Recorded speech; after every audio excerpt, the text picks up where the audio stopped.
Bismillahirrahmanirrahim. Assalamualaikum warahmatullahi taala wabarakatuh. Alhamdulillahirabbil alamin wassalatu wassalamu ala asrofil anbiya'i wal mursalin wa ala alihi wa ashabihi ajma'in. Alhamdulillah, berjumpa kembali di layar kaca. Semoga belajar kita walaupun hanya sekedar di layar kaca tetap tidak mengurangi semangat belajar kita. Pesan Bapak, mari kita sama-sama selalu bersabar dalam menghadapi masa-masa yang sudah ditakdirkan oleh Allah Subhanahu wa taala. Kita belajar di rumah, dimanapun berada, tapi tetap harus belajar. Ingat, kebodohan yang sebenarnya itu adalah ketika orang menganggap bahwa dirasah atau belajar itu sudah berhenti atau sudah stop. Walaupun dengan adanya wabah dan pandemi, harapan Bapak, anak-anakku semua khususnya kelas 11, tidak ada istilah untuk berhenti dalam belajar. Kalau kemarin kalian sudah belajar tentang dakwah, khutbah, tabligh ya, dan pengertiannya, maka pada materi kali ini, materi ke-9 di kelas 11 atau materi ketiga pada semester 2 ini, kita akan belajar hidup berkah dengan ekonomi Islam. Tujuannya, kenapa kita harus mempelajari ekonomi Islam? Agar kita tidak terjerumus pada kubangan-kubangan dosa atau ekonomi yang tidak diperbolehkan menurut syariat atau hukum agama Islam. Mana yang halal, mana yang haram, mana yang hak dan mana yang batil, kita tahu bagaimana roda perekonomian itu tetap jalan sesuai dengan koridor aturan Allah dan Rasulnya ya, biar hidupnya berkah. Berkah itu apa sih Pak? Berkah itu mendatangkan kebaikan, memberikan manfaat ya. Hidupnya tidak sia-sia. Ya, untuk apa kaya raya kalau hidupnya enggak berkah? Ya. Sedikit tapi berkah itu lebih baik. Ya, dan akan menjadikan cukup, mendatangkan kebahagiaan. Banyak tapi tidak berkah, itu justru akan banyak mendatangkan kemadharatan dan mendatangkan kesengsaraan, bukan kebahagiaan. Sebelum belajar, Bapak ingatkan, mari kita berdoa mohon kepada Allah agar kita senantiasa diberikan hidayah oleh Allah, orang tua kita diberikan hidayah oleh Allah, guru-guru kita diberikan hidayah oleh Allah, orang-orang yang kita cintai senantiasa diberikan hidayah oleh Allah agar tetap kuat iman Islam kita, jernih pikiran kita, dan bisa menerima ilmu-ilmu yang bermanfaat dari Allah Subhanahu wa taala. Untuk itu kita buka pelajaran kita dengan sama-sama melafazkan basmalah. Bismillahirrahmanirrahim. Hidup berkah dengan ekonomi Islam. Bab ke-10 ya. Di situ di dalam buku kalian diajak untuk membaca Al-Quran. Ayo kita membaca Al-Quran. Nah, itu tugas pertama ya. Jadi nanti tugasnya kalian baca Al-Quran ini, yaitu surat Al-Mutaffifin ayat 1 sampai 6 dengan tartil ya. Kemudian divideokan, videonya dikirim via WA, lewat WA pribadi Bapak ya. Jadi tolong tugasnya dikumpulkan membaca surat Al-Mutaffifin yang ada di layar kaca ataupun ada di file buku kalian, atau boleh dengan Al-Quran juga silahkan ya. Dibaca dengan tartil sesuai dengan makharijul huruf dan kaidah tajwidnya ya. Bapak akan coba bacakan, silahkan nanti kalau yang bisa berlagu silahkan pakai lagu, pakai nada yang bagus ya. A'udzu billahi minasy syaithanir rajim. Bismillahirrahmanirrahim. Wailul lil mutaffifin alladzina idza iktalu 'alan nasi yastawfun wa idza kaluhum aw wazanuhum yukhsirun. ألا يظن أولئك أنهم مبعوثون ليوم عظيم يوم يقوم الناس لرب العالمين Sadaqallahul azim. Bisa kalian ulangi sebagai tugas kalian, dikasih nama, perkenalkan diri dari kelas mana ya. Lalu dibaca, kirim videonya ke Bapak. Itu tugasnya ya. Kita lanjutkan infografis ekonomi Islam. Nah, ya. Ekonomi Islam. Ekonomi Islam di sini ada beberapa hal yang akan dibahas. Dan nanti silahkan dicari pengertian. Infografis ini adalah info umum tentang ekonomi Islam. Setelah kalian belajar ini nanti semoga hidupnya semakin berkah. Satu, kalian harus punya karakter religius. Yang kedua, punya sifat jujur. Ketiga, bertanggung jawab. Yang keempat, jadi orang yang punya disiplin. Yang kelima, kreatif dan kerja keras. Jangan pasif, jangan monoton, jangan diem saja ya. 5 karakter ini kalau kalian sudah belajar ekonomi Islam. Karena ekonomi merupakan fundamental atau pondasi yang sangat penting bagi kalian di dalam kehidupan ya. Bagus ekonominya, maka yang lainnya ikut akan menjadi bagus. Ilmu agama, ekonomi, sosial budayanya. Ya. Itu. Pertama, ekonomi Islam kita akan membahas tentang jual beli. Apa itu jual beli dan bagaimana tata caranya? Silahkan nanti dibaca secara detail. Boleh dari sumber lain, bukan harus dari sumber buku Kementerian Agama ini saja. Yang kedua, khiyar. Ya. Apa pengertian khiyar? Apa yang dimaksud dengan khiyar? Apa dalilnya khiyar? Ya, memilih. Ya, kalau bahasa Indonesianya memilih khiyar itu. Ya, nah silakan. Nanti dibuka. Yang ketiga yang akan dibahas dalam ekonomi Islam tentang hutang piutang. Sebagai manusia kita terkadang ada kekurangan, membutuhkan orang lain, maka akan ada akad hutang piutang. Apa kewajiban hutang piutang? Apa pengertiannya dan bagaimana caranya? Ya. Selanjutnya, ya, riba. Maka kita di sini harus menghindari dari perbuatan riba. Ya.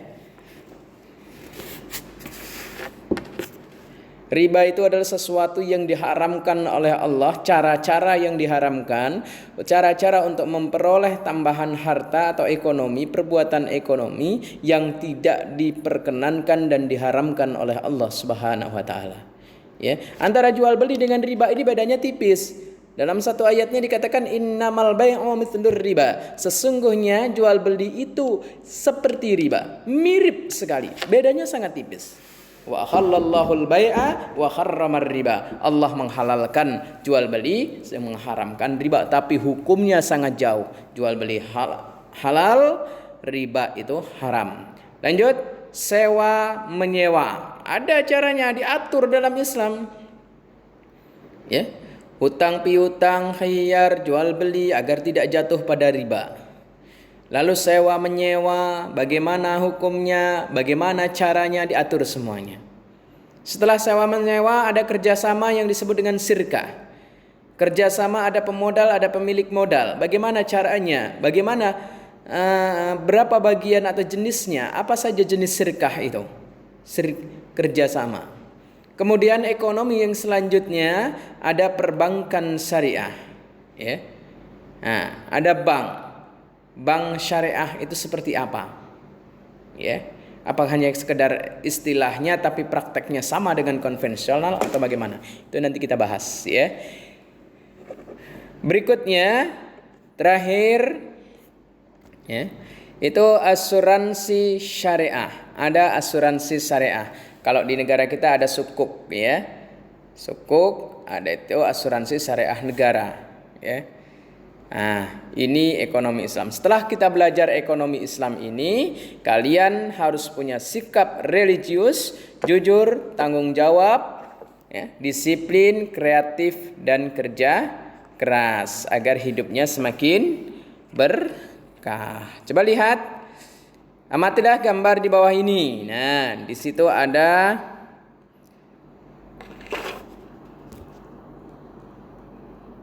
kantor kejujuran, ya.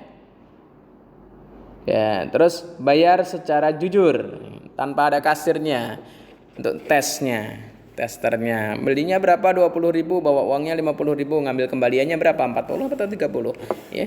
Kalau jujur harusnya 30. Loh, ada bank syariah, ada asuransi, ada rental mobil, ini sewa menyewa. Silahkan diamati ya, tugasnya bagaimana pendapatmu tentang gambar di atas. Dihubungkan dengan ekonomi Islam. Lanjut secara singkat Bapak jelaskan wawasan Islam. Itu untuk ekonomi Islamnya. Wawasan Islamnya, sekarang ini ekonomi Islam berkembang di dunia, ya, non Islam, ya, seperti di Inggris, Singapura dan lainnya. Semua ekonomi sangat dibutuhkan, ya. Nah, kita sebagai seorang Muslim, kita harus mengetahui bagaimana sih perekonomian atau ekonomi yang diatur oleh agama kita. Nah, pengertian ekonomi Islam. Ekonomi Islam adalah dalam bahasa Arab disebut dengan istilah muamalah, ya, muamalah al-madiyah, yaitu aturan-aturan tentang pergaulan dan hubungan manusia mengenai hidupnya. Ekonomi Islam bukan lahir sebagai suatu disiplin ilmu tersendiri, melainkan bagian integral dari agama Islam. Sebagai ajaran yang lengkap, Islam memberikan petunjuk terhadap semua aktivitas manusia termasuk tentang ekonominya. Jadi Islam itu sangat universal sekali, sangat luas sekali bahasanya. Hal apapun ada. Dari akhlak, sosial, ekonomi, hablum minallah sampai hablum minannas, bahkan hablum minal alam. Hubungan kita dengan Allah, hubungan kita dengan manusia, hubungan kita dengan alam, semuanya ada diatur dalam Islam, ya. Nah, adapun prinsip-prinsip dalam ekonomi Islam menurut Muhammad Syafi'i Antono, ya, ada sebagai berikut. 1. Pemilik mutlak sebagai sesuatu yang ada di muka bumi adalah Allah Subhanahu wa ta'ala, ya. Kepemilikan manusia adalah bersifat relatif, sebatas melaksanakan amanah pengelola dan memanfaatkan sesuatu dan ketentuannya. Itu pada surat Al-Baqarah ayat 84. Itu prinsipnya, bahwa semua yang ada di muka bumi ini itu milik Allah. Ingat itu, bukan milik kita, jangan serakah, ya. Milik Allah, jangankan harta benda, anak, istri, saudara, kawan, seperadik kita sendiri milik Allah. Nyawa ini milik Allah, kapanpun Allah mau ngambil, kita tidak boleh untuk menolaknya. Ingat itu, ya. Kita sebagai manusia itu sebagai penjalan amanah, mengambil manfaatnya saja, ya.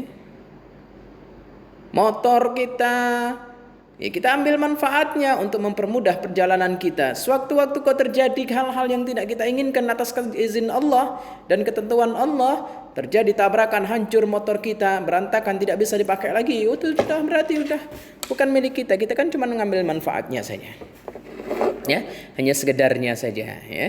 Yang kedua, harta sebagai identitas sosial bagi pemiliknya. Jika harta tersebut menempatkan dirinya pada predikat mampu, maka ia wajib untuk memberikan sebagian dari harta tersebut kepada orang yang tidak mampu, zakat, sodakoh, infak dan sebagainya. Harta itu kan sebagai titipan amanah kepada kita agar kita melaksanakan perintah Allah. Kalau kita diberikan harta yang banyak dan kaya, maka kita harus berbagi pada yang tidak diberikan kemampuan untuk memiliki harta agar sama rata, semata-mata hanya untuk menjalankan perintah Allah, bukan untuk kebanggaan dan untuk dimiliki selamanya, ya. Ini kan baru-baru saja itu seorang miliarder Turki yang meninggal, ternyata yang dibawa cuma sehelai kain kafan, tidak ada yang lain. Selanjutnya, harta sebagai ujian keimanan, artinya mampukah seseorang memiliki harta, menjadikan hartanya bermanfaat bagi dirinya dan orang lain serta untuk alam semesta. Itu ada ayatnya, Al-Anfal ayat 28. Yang C, status harta tadi itu, ya. Status harta yang dimiliki oleh manusia. C, kepemilikan harta dapat dilakukan antara lain melalui usaha, amal atau mata pencaharian, ya, ma'asyah yang halal, dan sesuai dengan aturan